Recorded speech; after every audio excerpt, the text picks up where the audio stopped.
capítulo 13. Socialismo. Cuando haces esta pregunta, los socialistas te dicen: vota la candidatura socialista. Elige nuestro partido. Nosotros aboliremos el capitalismo y estableceremos el socialismo. ¿Qué es lo que quieren los socialistas y cómo se proponen conseguirlo? Existen muchas variedades de socialistas. Hay socialdemócratas, socialistas fabianos, nacionalsocialistas, socialistas cristianos y socialistas con otras etiquetas. Generalizando, el credo de todos ellos es la abolición de la pobreza y de las condiciones sociales injustas. Pero discrepan en la apreciación de cuáles son las condiciones justas y, todavía más, en el modo de hacer estas efectivas. En nuestros días, el simple intento de mejorar el capitalismo es, a menudo, llamado socialismo, mientras que en realidad solo implica reformas. Pero tales reformas no pueden ser llamadas socialistas puesto que el socialismo de verdad no quiere decir mejorar el capitalismo sino abolirlo totalmente. El socialismo enseña que las condiciones del trabajo no pueden ser mejoradas bajo el capitalismo, al contrario, demuestra que la condición del obrero empeorará progresiva e inexorablemente a medida que el desarrollo del industrialismo progrese, de modo que esos esfuerzos para reformar y mejorar el capitalismo se oponen directamente al socialismo y solamente dilatan sus realizaciones. Hemos visto en capítulos precedentes que la esclavitud de los trabajadores, la desigualdad, la injusticia y otros daños sociales son el resultado del monopolio en la explotación, y que el sistema es sostenido por la máquina política llamada gobierno. Sería inútil, por lo tanto, discutir aquellas escuelas de socialismo, así llamadas impropiamente, no creadas para abolir el capitalismo y la esclavitud asalariada. Como tampoco serviría a nuestro propósito sumergirnos en supuestas proposiciones socialistas, tales como una distribución de la riqueza más justa, la igualdad de salarios, el impuesto único y otros planes similares. Estas no significan socialismo, son solo reformas. Son socialismo de salón, como el fabianismo, por ejemplo, y carecen de interés para las masas. Vamos a examinar, por consiguiente, esa escuela de socialismo que trata, fundamentalmente, del capitalismo y del salario, que se refiere al trabajador, al desheredado y que es conocido como Movimiento Socialdemócrata 17. Este considera impracticables y utópicas todas las otras formas de socialismo. Se declara la única teoría de socialismo sólida y científica, tal como formuló Karl Marx, el autor de El Capital, que es el evangelio guía de todo socialdemócrata. Ahora bien, ¿qué es lo que los socialistas seguidores de Karl Marx, conocidos como socialistas marxistas, y a los que, para abreviar, llamaremos simplemente socialistas, se proponen? Ellos dicen que los trabajadores no serán nunca libres ni tendrán asegurado su bienestar a menos que el capitalismo sea abolido. Los medios de producción y de distribución deben ser arrebatados de las manos privadas. Es decir, tierra, maquinaria, talleres, fábricas, minas, ferrocarriles y otros servicios de utilidad pública no deberían ser de propiedad privada, porque ésta esclaviza tanto a los trabajadores como a la humanidad en general. Por lo tanto, la posesión privada de las cosas sin las cuales no puede existir la humanidad, ha de cesar. Los medios de producción y de distribución han de ser propiedad pública. La posibilidad de utilizarlos sin costo acabaría con el monopolio, con los intereses y las ganancias, con la explotación y la esclavitud del salario. La desigualdad social y la injusticia serían eliminadas, las clases abolidas y todos los hombres serían libres e iguales. Estos puntos de vista socialistas coinciden con las ideas de la mayor parte de los anarquistas. Los propietarios actuales, enseña, además, el socialismo, no entregarán sus posesiones sin lucha. Esto lo prueba la historia y las experiencias pasadas. Las clases privilegiadas han conservado sus privilegios y se han opuesto siempre a todo intento que debilitase su poder sobre las masas. Incluso actualmente combaten implacablemente todo esfuerzo del trabajo por mejorar su situación. Es cierto, por lo tanto, que en el futuro, como lo hizo en el pasado, la plutocracia se resistirá si tratas de despojarla de sus monopolios, de sus derechos especiales y de sus privilegios. Esta resistencia desencadenará una dura lucha, una revolución. Organizado bajo los variados nombres de Partido Socialdemócrata, Partido Obrero Socialdemócrata o Partido Socialista Obrero. Nota del autor. El verdadero socialismo es, en consecuencia, radical y revolucionario. Radical, porque va hasta la verdadera raíz del conflicto social, radix significa en latín raíz, y no cree ni en reformas ni en arreglos provisionales, quiere cambiar las cosas desde su base. Revolucionario, no porque busque el derramamiento de sangre, sino porque sabe que la revolución es inevitable. Sabe que el capitalismo no puede ser sustituido por el socialismo sin una lucha violenta entre las clases poseedoras y las masas desposeídas. Pero si tiene que haber una revolución, preguntas, ¿por qué pretenden, entonces, los socialistas que los vote para llegar al poder? ¿Van a luchar por la revolución en él? Tu pregunta va al centro de la cuestión. Si el capitalismo tiene que abolirse mediante la revolución, ¿qué busca el socialismo en el poder? ¿Por qué intentan entrar en el gobierno? Aquí es donde aparece la mayor contradicción del socialismo marxista, contradicción fundamental que en todos los países ha sido fatal para el movimiento socialista, y que lo ha hecho ineficaz e impotente para servir de alguna utilidad a la clase trabajadora. Es imprescindible comprender claramente esta contradicción para entender por qué ha fracasado el socialismo, por qué se ha metido en un callejón sin salida y no puede conducir a las clases trabajadoras a su emancipación. ¿Cuál es esta contradicción? Es la siguiente. Marx enseñó que la revolución es la comadrona del capitalismo que lleva en su vientre una nueva sociedad. O sea, que el capitalismo no se convertirá en socialismo si no es mediante una revolución. Pero en su manifiesto comunista, por otra parte, Marx insiste en que el proletariado debe apoderarse de la maquinaria política, del gobierno, a fin de conquistar a la burguesía. La clase trabajadora, adoctrina, debe tomar las riendas del Estado por medio de los partidos socialistas y utilizar el poder político para introducir el socialismo. Esta contradicción ha creado entre los socialistas gran confusión y ha dividido el movimiento en varias facciones. La mayoría de estas, los partidos socialistas corrientes de cada país, abogan, ahora, por la conquista del poder político, por el establecimiento de un gobierno socialista, cuya misión sería abolir el capitalismo y establecer el socialismo. Juzga por ti mismo si tal cosa es posible. En primer lugar, los mismos socialistas admiten que las clases poseedoras no entregarán sus riquezas y privilegios sin una lucha áspera y consecuentemente, sin revolución. Además, ¿sirve esto de algo? Tomemos como ejemplo los Estados Unidos. Durante 50 años los socialistas han intentado que los miembros del partido fueran elegidos para el Congreso y el resultado de ese medio siglo de trabajo político es que solo hay un miembro en la Cámara de Representantes de Washington.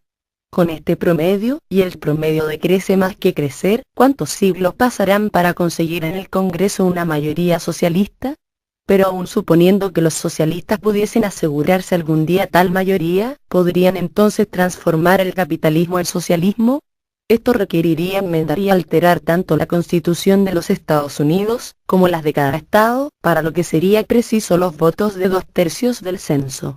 Hagamos un alto aquí y considera si los plutócratas norteamericanos, los trusts, la burguesía y todas las demás fuerzas que se beneficien del capitalismo, permanecerán tranquilamente sentados y permitirían que se modificase la Constitución de tal modo que les desposeyese de sus riquezas y privilegios. ¿Te puedes creer esto? ¿Recuerdas lo que dijo Highball 18 cuando fue acusado de conseguir sus millones ilegalmente y a despecho de la Constitución? Al infierno con la Constitución, replicó. Y así piensa todo plutócrata, aunque no sea tan franco como Gould. Con Constitución o sin ella, los capitalistas pelearán a muerte por sus riquezas y privilegios. Y es esto precisamente lo que se quiere con la revolución. Puedes juzgar entonces si el capitalismo puede ser abolido eligiendo socialistas para los cargos públicos y si el socialismo puede ser proclamado por las urnas. No es difícil conjeturar quién vencerá en la lucha entre votos y balas. En un primer momento los socialistas se dieron perfecta cuenta de esto. Exclamaban, entonces, que solamente tenían intención de utilizar a los políticos con fines propagandísticos. Jason Highgold, 1836-1892, hizo su fortuna en el mundo de los ferrocarriles y en la especulación bursátil. Pionero en la quiebra estratégica de compañías. Era en la época en que la agitación socialista fue prohibida, particularmente en Alemania. Si tú nos eliges para el Reichstag, el parlamento alemán, decían entonces los socialistas a los trabajadores, podremos desde allí predicar el socialismo e inculcárselo al pueblo. Había en esto algo de razón, porque las leyes que prohibían hacer propaganda socialista no se aplicaban en el Reichstag. De modo que los socialistas favorecieron las actividades políticas y tomaron parte en elecciones con el fin de tener una oportunidad para defender el socialismo. Esto puede parecer un hecho inocente, pero implica la ruina del socialismo. porque nada es más verdadero que el que los medios que utilizas para lograr tu objetivo se convierten rápidamente en objetivos en sí mismos. Como el dinero, por ejemplo, que es solamente un medio de existencia y pasa a ser la única finalidad de nuestra vida. Lo mismo pasa con el gobierno. El anciano escogido por las comunidades primitivas para que cuidara de algunos asuntos de la aldea se transformaba en el amo, en el jefe, en el gobernante. Precisamente es lo que les ha sucedido a los socialistas. Poco a poco cambiaron su postura. En lugar de que las elecciones fueran un simple método educacional, se transformaron gradualmente en un fin en sí mismo para asegurarse los cargos políticos, ser elegidos para los cuerpos legislativos y otras posiciones gubernamentales. El cambio, naturalmente, condujo a que los socialistas sofocaran su ardor revolucionario y les obligó a suavizar sus críticas al capitalismo y al gobierno para evitar persecuciones y asegurarse más votos. Hoy en día la propaganda socialista se centra no tanto en mostrar el valor educativo de la política sino en la elección de socialistas para acceder al poder. Los partidos socialistas ya no hablan de revolución.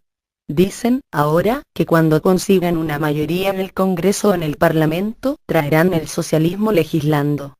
Quieren abolir el capitalismo de forma legal y pacíficamente.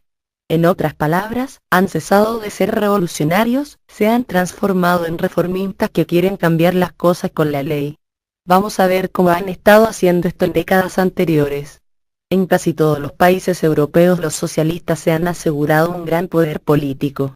Algunos países tienen ahora gobiernos socialistas, en otros, los partidos socialistas tienen mayoría. En otros, además, los socialistas ocupan los puestos más elevados del Estado, como cargos ministeriales e incluso el puesto de primer ministro. Vamos a ver qué es lo que están haciendo por el socialismo y por los trabajadores. En Alemania, cuna del movimiento socialista, el Partido Socialdemócrata ocupa numerosos cargos de gobierno, sus miembros están en el cuerpo legislativo nacional y en los municipales, en el jurídico y en el gabinete ministerial. Dos presidentes alemanes, AC-19 y Ebert-20, fueron socialistas. El actual canciller, el Dr. Hermann Müller XXI, es un socialista. Gerloe XXII, presidente del Reichstag, es también un miembro del Partido Socialista. Scheidemann XXIII, Noske XXIV y unos cuantos más de los que ocupan las más altas posiciones del gobierno, del ejército y de la armada son todos ellos líderes del poderoso Partido Socialdemócrata alemán. ¿Qué han hecho ellos por el proletariado de cuya causa es supuesto representante el partido? ¿Han conseguido el socialismo? ¿Han abolido la esclavitud del salario? ¿Han hecho el más ligero intento de aproximarse hacia estos objetivos? Hugo Haase, 1863-1919, miembro del Partido Socialdemócrata Alemán, elegido como copresidente junto con Auguste Bebel en 1911. Tomó la dirección de una minoría centrista, que se oponía a la política de guerra de la socialdemocracia alemana y fundó el UFD en 1917. Fue asesinado en las escaleras del Parlamento por un fanático de derecha. Friedrich Ebert, 1871-1925, dirigente obrero y primer presidente de la República de Weimar. Hermann Müller, 1876-1931, político socialdemócrata alemán que fue ministro de Asuntos Exteriores, 1919-1920, y dos veces canciller de Alemania, 1920, 1928, 1930, bajo la República de Weimar. Como ministro de Asuntos Exteriores, fue uno de los signatarios alemanes del Tratado de Versalles en 1919. Paul Loewe, socialdemócrata que fue presidente del Reichstag entre 1924 y 1932. Philipp Heinrich Scheidemann, 1865-1939, político socialdemócrata alemán, responsable de la proclamación de la República el 9 de noviembre de 1918, y primer canciller, con el título de Reichsministerpräsident, de la República de Weimar. Gustav Noske, 1868-1946, ministro de Defensa de Alemania entre 1919 y 1920. Primer ministro de Defensa de la República de Weimar. La sublevación de los trabajadores alemanes en 1918 forzó al Kaiser a huir del país y el reinado de los Hohenzollern tocó a su fin. El pueblo puso su confianza en los socialdemócratas y votaron llevándolos al poder. Pero una vez hechos fuertes en el gobierno, los socialistas se volvieron contra las masas.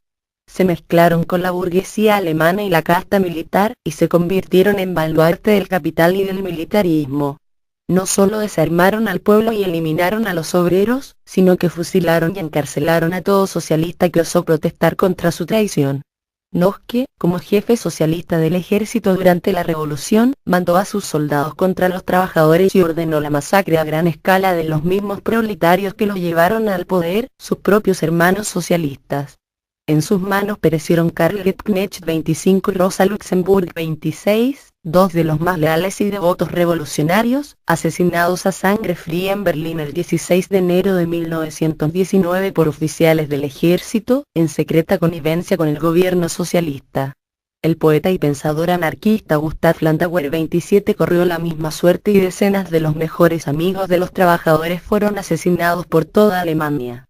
Aase, Ebert, Scheidemann, Noske y sus lugartenientes socialistas no permitieron que la revolución realizase nada esencial.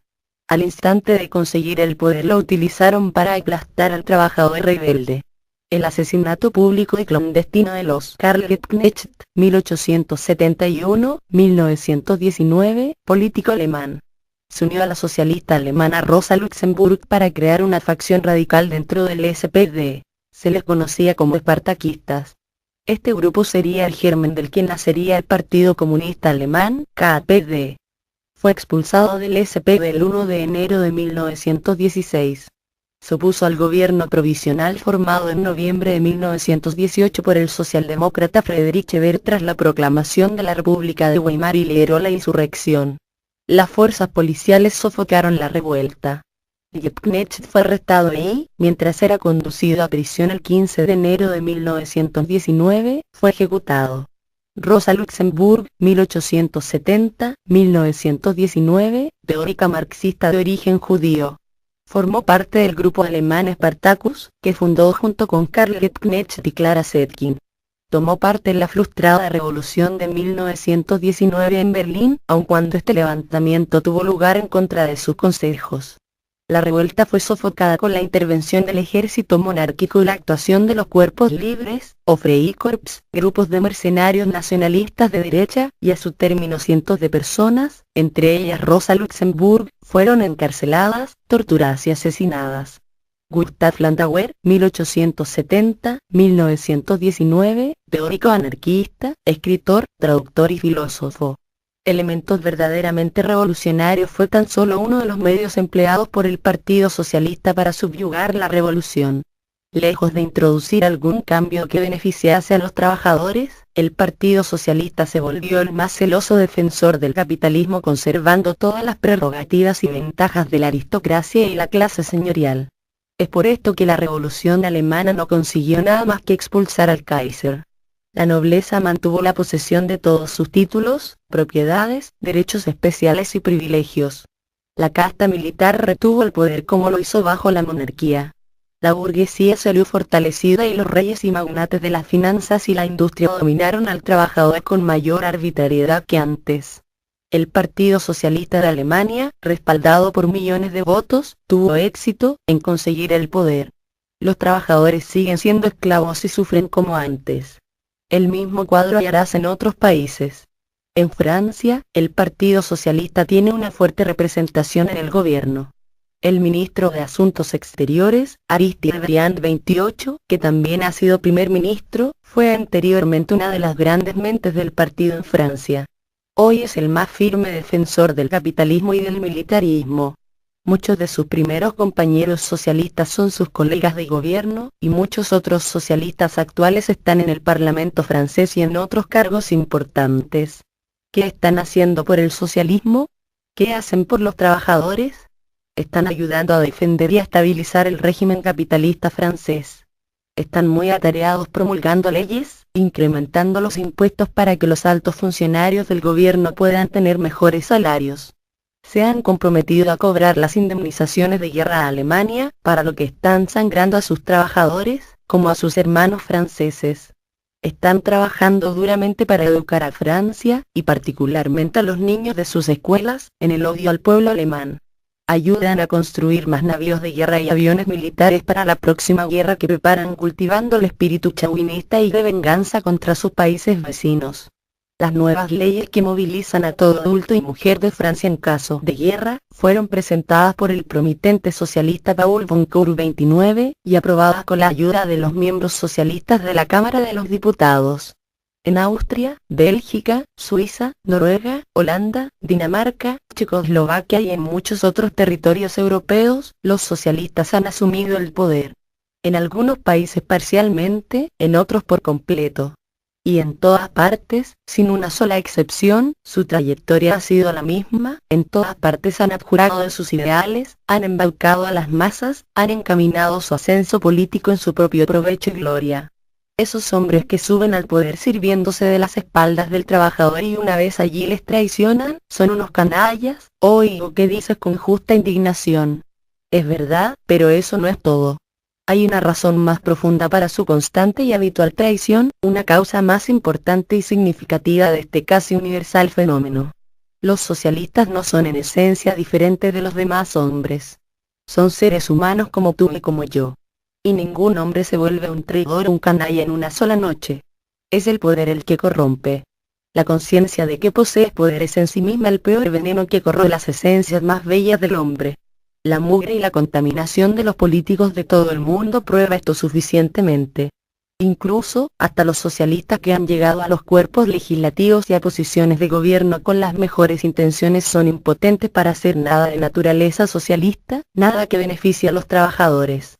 Porque los políticos no son el medio para mejorar la condición del trabajador. Nunca lo fueron y nunca podrán serlo.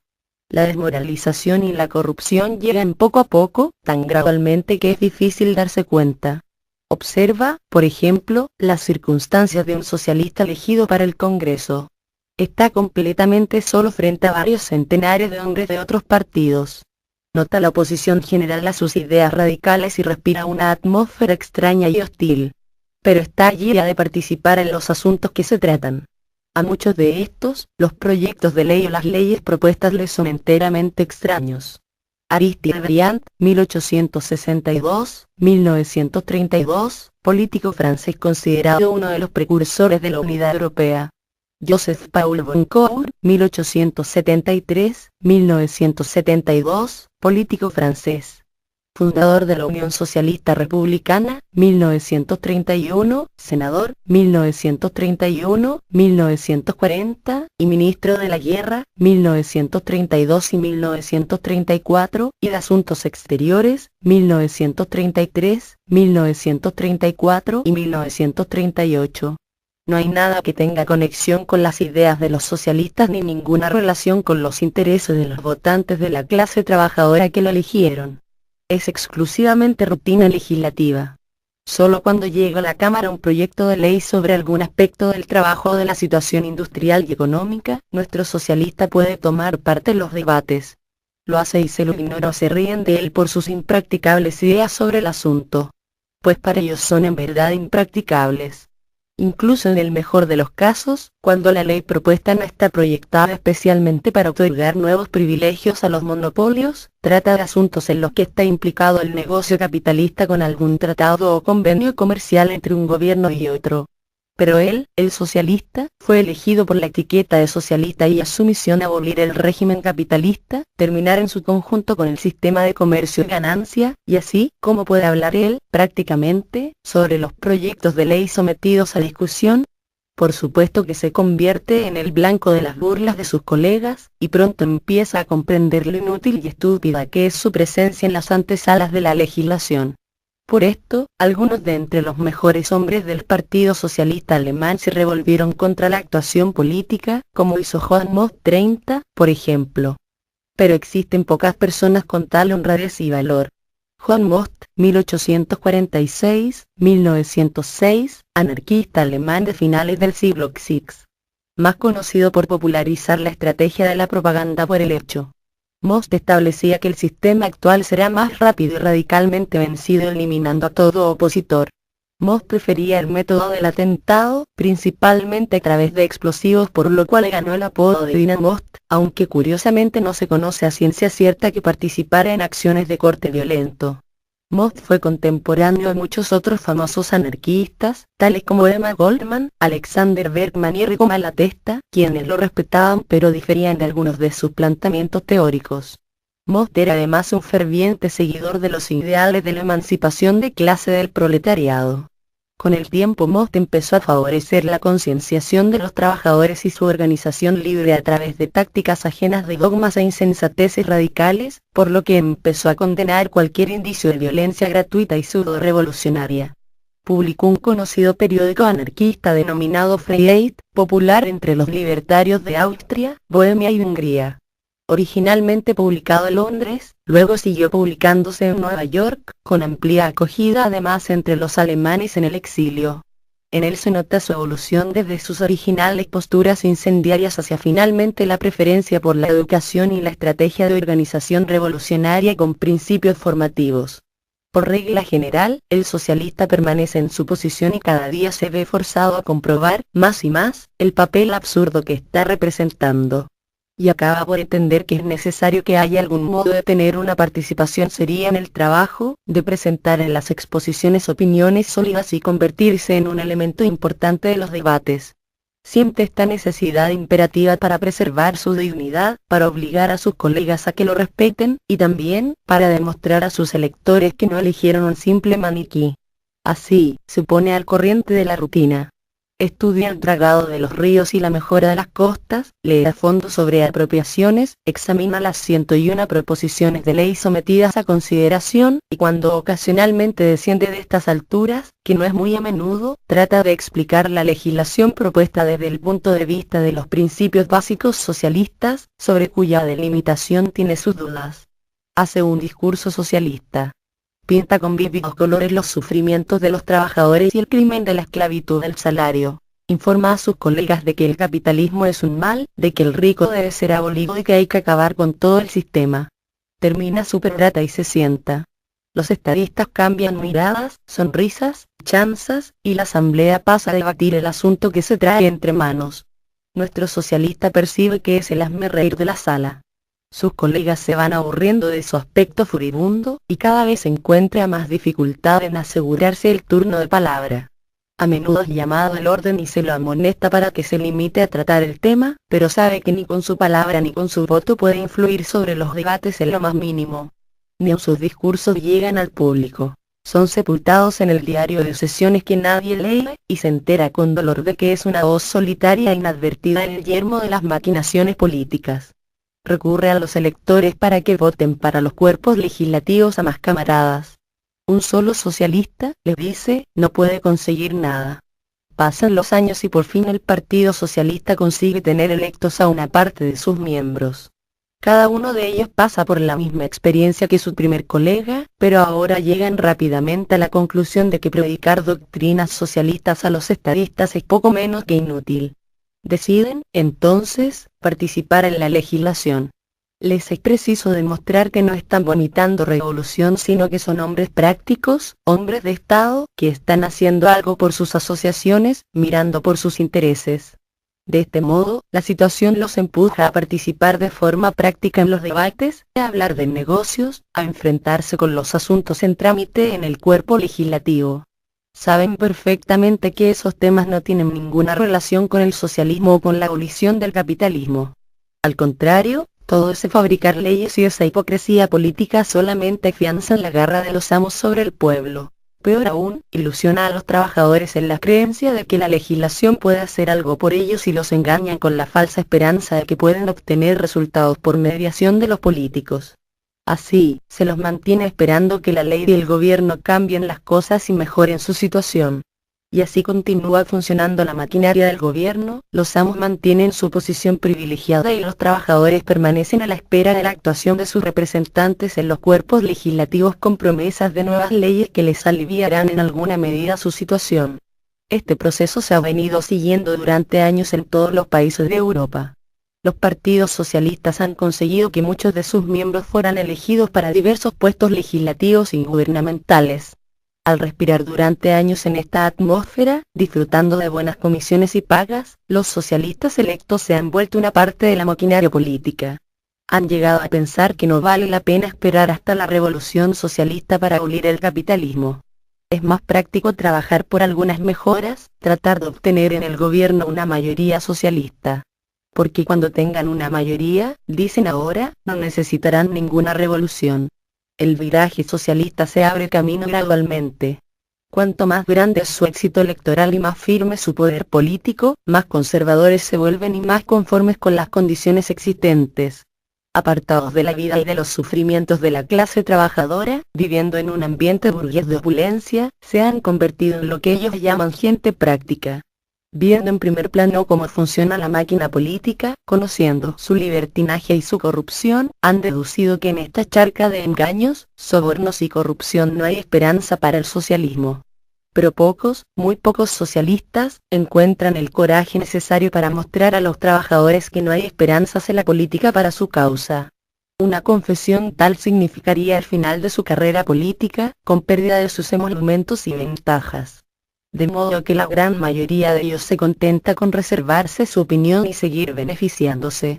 El poder y la posición han ahogado gradualmente sus conciencias y carecen de firmeza y honradez para nadar contra la corriente.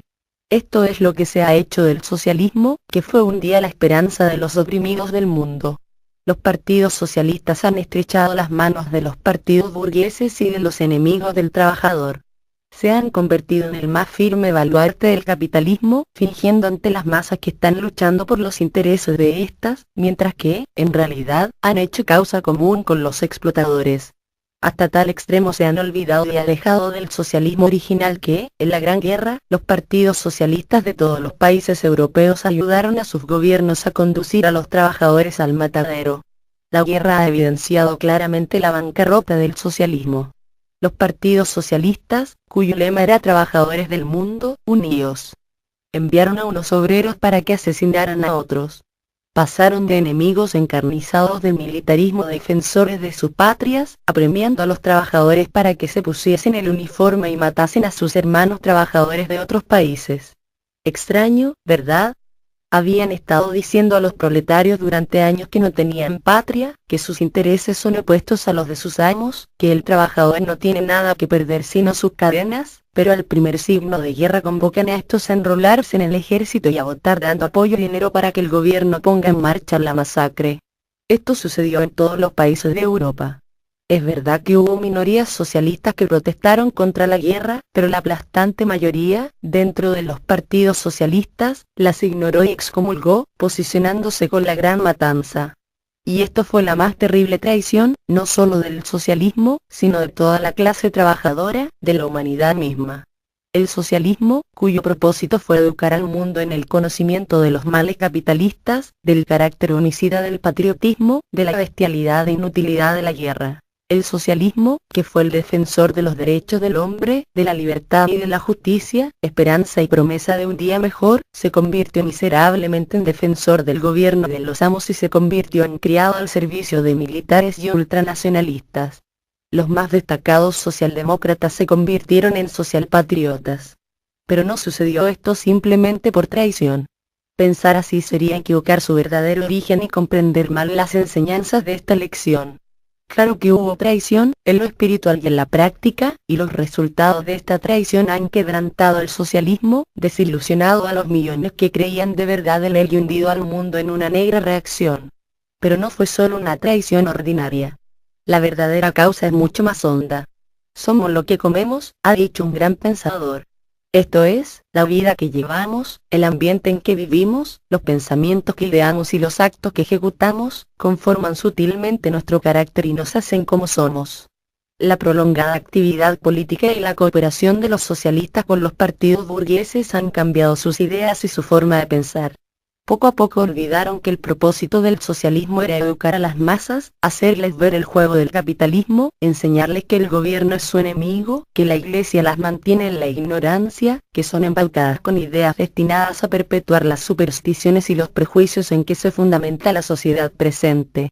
Abreviando, olvidaron que el socialismo iba a ser el Mesías que disiparía las tinieblas de las mentes y de las vidas humanas, sacándolos de la ciénaga de ignorancia y materialismo y elevando su idealismo natural, su deseo de justicia y fraternidad, hacia la libertad y la luz. Lo olvidaron.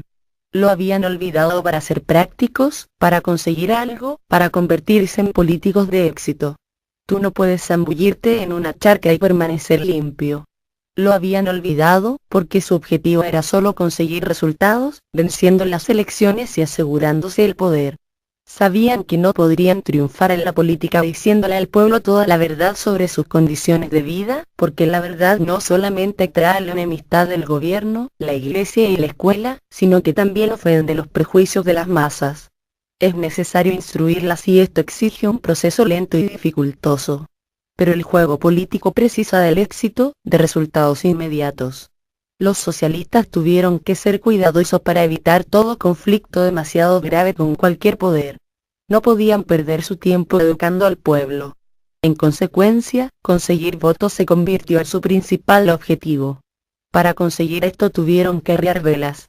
Tuvieron que recortar, poco a poco, todas aquellas partes del socialismo que podían provocar la persecución de las autoridades, la desaprobación de la iglesia, o que impidiera que individuos fanáticos se unieran a sus filas. Tuvieron que transigir. Así lo hicieron. Ante todo dejaron de hablar de revolución. Sabían que el capitalismo no podía ser derribado sin una lucha encarnizada, pero decidieron decirle al pueblo que ellos podrían conseguir el socialismo gracias a la ley, a la legislación, y que todo lo que se necesita es colocar en el gobierno suficientes socialistas. Cesaron de denunciar al gobierno como un mal, dejaron de ilustrar a los trabajadores sobre el verdadero carácter del gobierno como agente esclavista.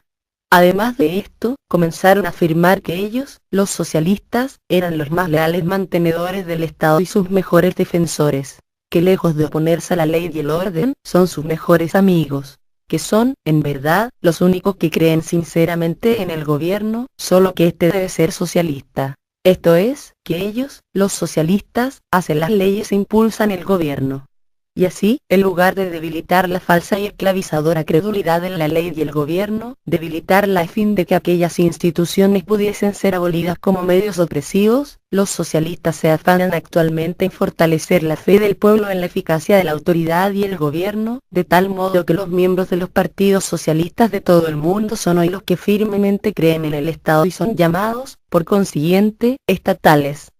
Y eso que sus maestros, Marx y Engels, explicaron claramente que el Estado sirve solamente para reprimir, y que cuando el pueblo alcance la libertad real el Estado será abolido, desaparecerá. La búsqueda socialista del éxito político no paró aquí, fue mucho más lejos.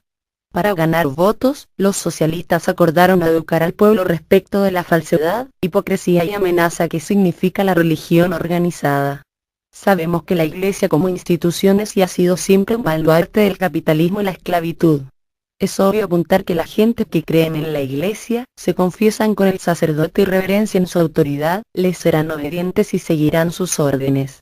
Tales individuos, impregnados de ignorancia y superstición, son las víctimas más fáciles de los amos. Pero con el fin de alcanzar mayores éxitos en sus campañas electorales, los socialistas decidieron suprimir la propaganda educativa antirreligiosa para así no ofender los prejuicios populares. Declararon la religión cuestión privada, y excluyeron de su agitación toda crítica sobre la Iglesia. Aquello en lo que crees personalmente es en verdad un asunto privado. Pero cuando te reúnes con otras personas y las organizas en un ente para imponer a otros tu creencia, para forzarlos a pensar como tú y castigarlos, en la medida de tu poder, si profesan otras creencias, entonces esto ya no es una cuestión privada. Se podría decir entonces que la Inquisición, que torturaba y quemaba vivas a las personas por herejes, fue un asunto privado. La declaración de que la religión es una cuestión privada fue una de las peores traiciones que a la causa de la libertad hicieron los socialistas.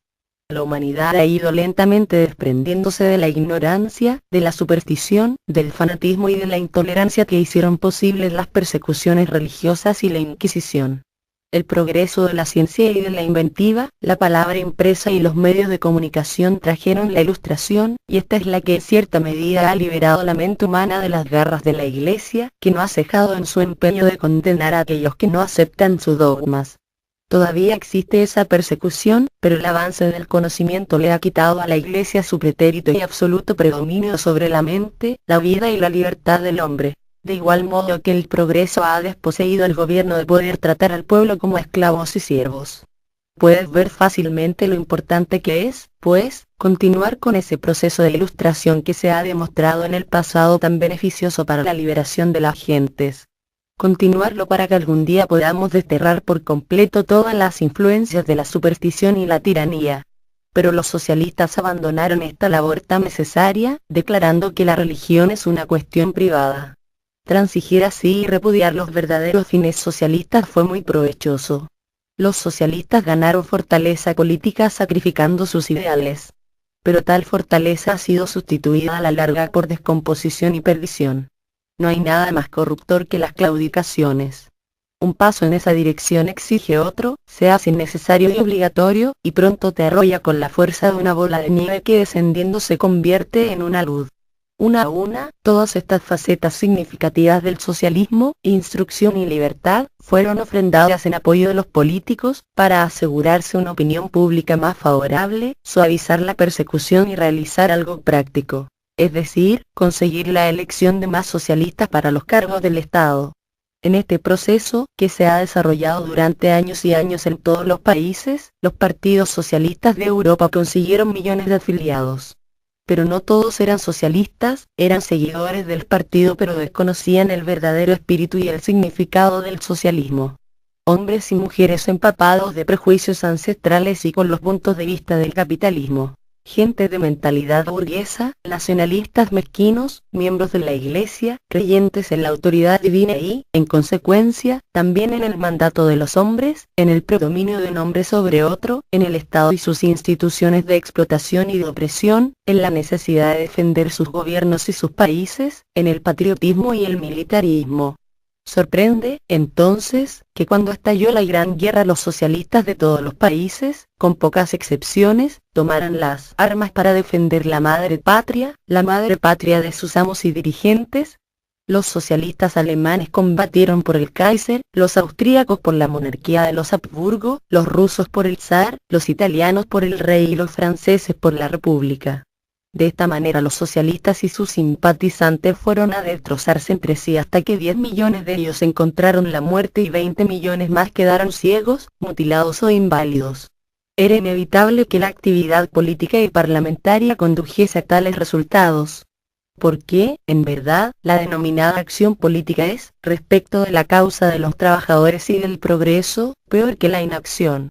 La esencia misma de los políticos es la corrupción, saber nadar en todas las aguas, el sacrificio en pos del éxito de ideales e integridad.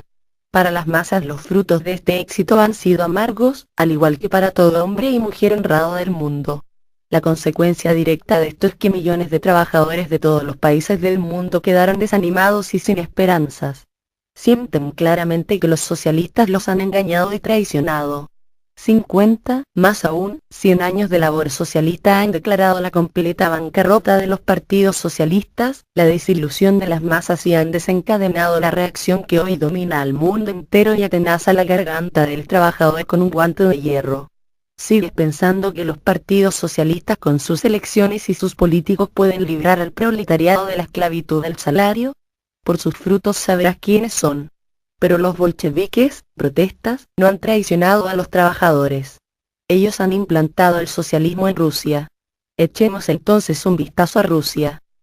Por tanto, discutir aquellas escuelas de socialismo, así llamadas impropiamente, no creadas para abolir el capitalismo y la esclavitud asalariada.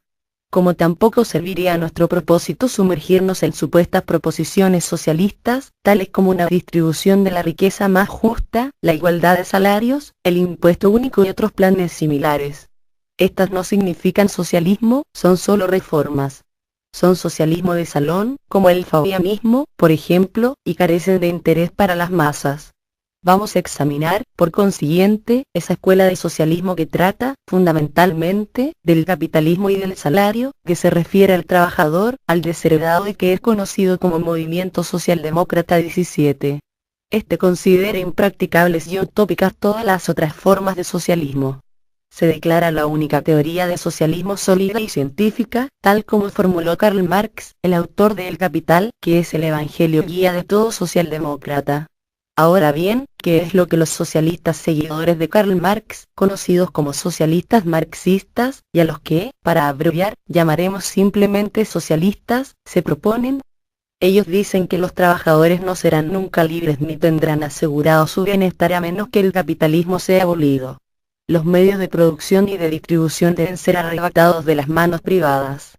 Es decir, tierra, maquinaria, talleres, fábricas, minas, ferrocarriles y otros servicios de utilidad pública no deberían ser de propiedad privada, porque ésta esclaviza tanto a los trabajadores como a la humanidad en general.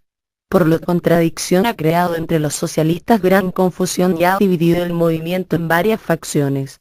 La mayoría de estas, los partidos socialistas corrientes de cada país, abogan, ahora, por la conquista del poder político, por el establecimiento de un gobierno socialista, cuya misión sería abolir el capitalismo y establecer el socialismo.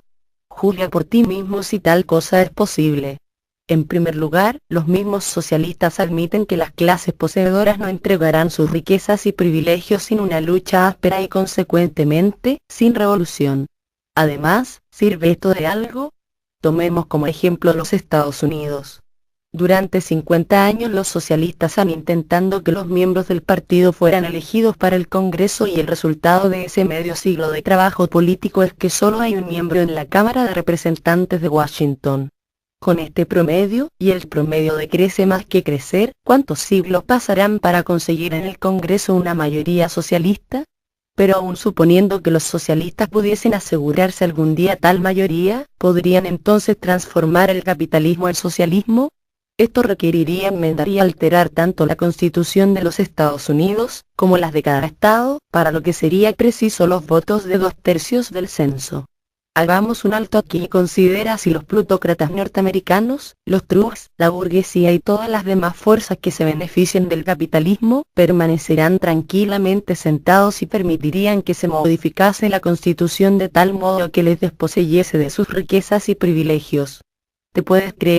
Capítulo 13. Socialismo. Cuando haces esta pregunta, los socialistas te dicen, vota la candidatura socialista. Elige nuestro partido. Nosotros aboliremos el capitalismo y estableceremos el socialismo. ¿Qué es lo que quieren los socialistas, y cómo se proponen conseguirlo? Existen muchas variedades de socialistas. Hay socialdemócratas, socialistas fabianos, nacionalsocialistas, socialistas cristianos y socialistas con otras etiquetas. Generalizando, el credo de todos ellos es la abolición de la pobreza y de las condiciones sociales injustas. Pero discrepan en la apreciación de cuáles son las condiciones justas y, todavía más, en el modo de hacer estas efectivas. En nuestros días, el simple intento de mejorar el capitalismo es, a menudo, llamado socialismo, mientras que en realidad solo implica reformas. Pero tales reformas no pueden ser llamadas socialistas puesto que el socialismo de verdad no quiere decir mejorar el capitalismo sino abolirlo totalmente. El socialismo enseña que las condiciones del trabajo no pueden ser mejoradas bajo el capitalismo, al contrario, demuestra que la condición del obrero empeorará progresiva e inexorablemente a medida que el desarrollo del industrialismo progrese, de modo que esos esfuerzos para reformar y mejorar el capitalismo se oponen directamente al socialismo y solamente dilatan sus realizaciones. Hemos visto en capítulos precedentes que la esclavitud de los trabajadores, la desigualdad, la injusticia y otros daños sociales son el resultado del monopolio en la explotación, y que el sistema es sostenido por la máquina política llamada gobierno. Sería inútil, por lo tanto, la posesión privada de las cosas sin las cuales no puede existir la humanidad, ha de cesar. Los medios de producción y de distribución han de ser propiedad pública. La posibilidad de utilizarlos sin costo acabaría con el monopolio, con los intereses y las ganancias, con la explotación y la esclavitud del salario. La desigualdad social y la injusticia serían eliminadas, las clases abolidas y todos los hombres serían libres e iguales. Estos puntos de vista socialistas coinciden con las ideas de la mayor parte de los anarquistas. Los propietarios actuales, enseña, además, el socialismo, no entregarán sus posesiones sin lucha. Esto lo prueba la historia y las experiencias pasadas. Las clases privilegiadas han conservado sus privilegios y se han opuesto siempre a todo intento que debilitase su poder sobre las masas. Incluso actualmente combaten implacablemente todo esfuerzo del trabajo por mejorar su situación. Es cierto, por lo tanto, que en el futuro, como lo hizo en el pasado, la plutocracia se resistirá si trata de despojarla de sus monopolios, de sus derechos especiales y de sus privilegios. Esta resistencia desencadenará una dura lucha, una revolución. organizado bajo los variados nombres de Partido Socialdemócrata, Partido Obrero Socialdemócrata o Partido Socialista Obrero. Nota del autor. El verdadero socialismo es, en consecuencia, radical y revolucionario. Radical, porque va hasta la verdadera raíz del conflicto social, radix significa en latín raíz, y no cree ni en reformas ni en arreglos provisionales, quiere cambiar las cosas desde su base. Revolucionario, no porque busque el derramamiento de sangre, sino porque sabe que la revolución es inevitable. Sabe que el capitalismo no puede ser sustituido por el socialismo sin una lucha violenta entre las clases poseedoras y las masas desposeídas. Pero si tiene que haber una revolución, preguntas, ¿por qué pretenden, entonces, los socialistas que los vote para llegar al poder? ¿Van a luchar por la revolución en él? Tu pregunta va al centro de la cuestión. Si el capitalismo tiene que abolirse mediante la revolución, ¿qué busca el socialismo en el poder? ¿Por qué intentan entrar en el gobierno? Aquí es donde aparece la mayor contradicción del socialismo marxista, contradicción fundamental que en todos los países ha sido fatal para el movimiento socialista, y que lo ha hecho ineficaz e impotente para servir de alguna utilidad a la clase trabajadora. Es imprescindible comprender claramente esta contradicción para entender por qué ha fracasado el socialismo, por qué se ha metido en un callejón sin salida y no puede conducir a las clases trabajadoras a su emancipación. ¿Cuál es esta contradicción? Es la siguiente. Marx enseñó que la revolución es la comadrona del capitalismo que lleva en su vientre una nueva sociedad. O sea, que el capitalismo no se convertirá en socialismo si no es mediante una revolución. Pero en su manifiesto comunista, por otra parte, Marx insiste en que el proletariado debe apoderarse de la maquinaria política, del gobierno, a fin de conquistar a la burguesía.